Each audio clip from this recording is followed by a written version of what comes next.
Hey guys, how's it going? In today's video, I want to talk about Gervonta Davis versus Mario Barrios, which is taking place at 140 pounds this weekend. This is one of the two big fights taking place this weekend. Now, like I said, this is going to be Tank's first fight at 140 pounds, so that makes this fight pretty intriguing to me because, in my opinion, Davis is not the biggest 135 pounder.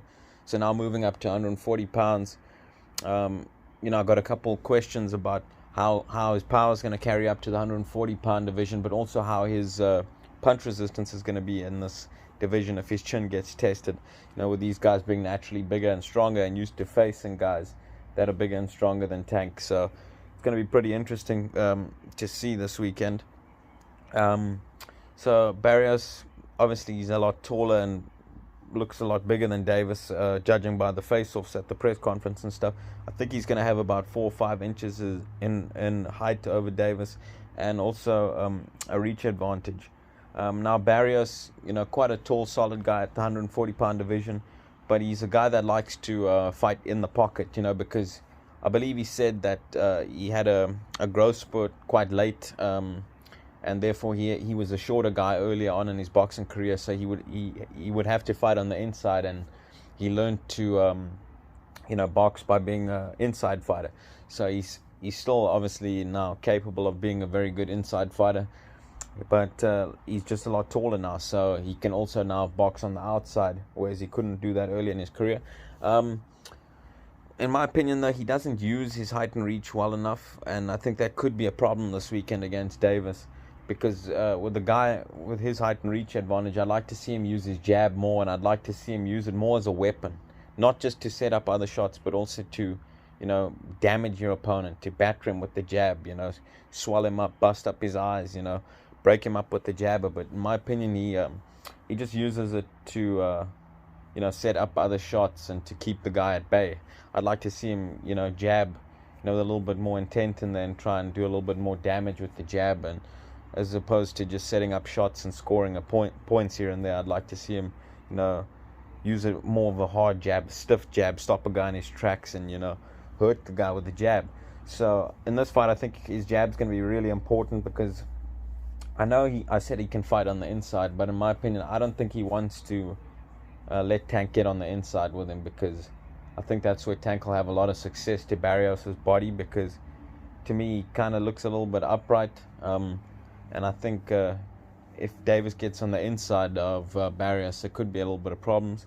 And I think that's where Tank will have his most success.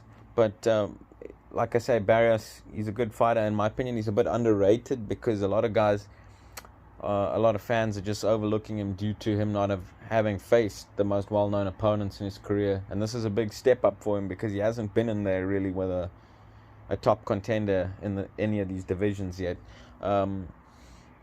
Now, there is a belt on the line this weekend. I believe it's a WBA belt. But with Josh Taylor being the unified champ at 140 pounds, is this really a real title on the line here, guys? Let me know in the comment section below.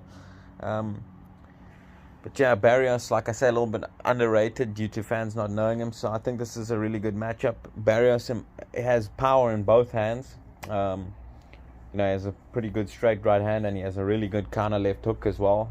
He can also take that left hook to the body. So like I say, pretty good counter puncher and a pretty well-rounded fighter. Now, Tank Davis, in my opinion, he's also a little bit underrated by fans. I think a lot of fans just look at him as a slugger and a power puncher. In my opinion, he's more than that. I think he's got a pretty good IQ, pretty good boxing IQ. I think his defense is also a little bit underrated.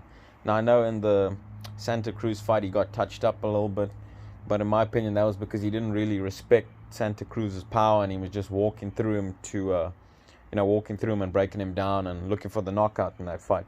This weekend against Barrios, with Barrios is having a bit of power, I think we're going to see Davis be a little bit more cautious, but at the same time I think Tank's going to look to try and walk Barrios down and try and break him down as well, punch by punch, which Tank does very well. He picks his punches very well in breaking his opponents down. Like I say, he's very economical, good punch selection, doesn't really waste any punches in the. He's a little bit like Canelo in that way. And I know he's a fan of Canelo, and Canelo rates him as a fighter too. So I think in that way they're pretty similar. Both aggressive counter punches that have great punch selection, great on the inside, and don't really waste any punches, and they're very economical fighters. Like I said, I think Tank's defense is pretty underrated as well. You know, he can box on the outside as well, and on the back foot he's got a pretty solid hard jab, got a fast jab as well, and he's also a very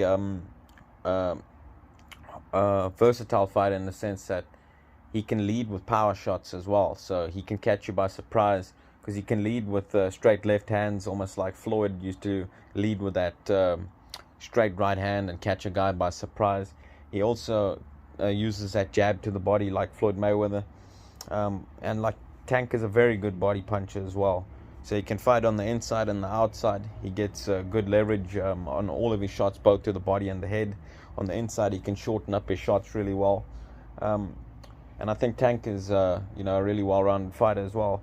In this fight, I'm expecting it to be a pretty good competitive fight for about the first 4 rounds, and then I think Tank's going to start to slow him down with hard body shots and counter punches. And I think I'm expecting Tank to probably stop Mario Barrios in the second half of this fight somewhere. That's my opinion on the fight, guys. I think Tank's going to win this fight by a stoppage in the second half of the fight. I think Barrios' defense is a little bit lacking, and I think he's going to leave himself open a little bit when he tries to exchange in the pocket too much, rather than keeping the fight at a distance behind his jab and using his reach. So that's how I see the fight going, guys. Let me know in the comment section below. Do you agree with me? Who you picking in this fight? How do you see it playing out, guys? I'm going with Tank to win by a stoppage in the second half of the fight. I'm expecting him to break Barrios down to the body, walk him down, and in the end, break him down and stop him in the second half of the fight, guys. Thanks for listening to this video. Let me know in the comment section below who you're picking. Talk to you guys again soon. Cheers.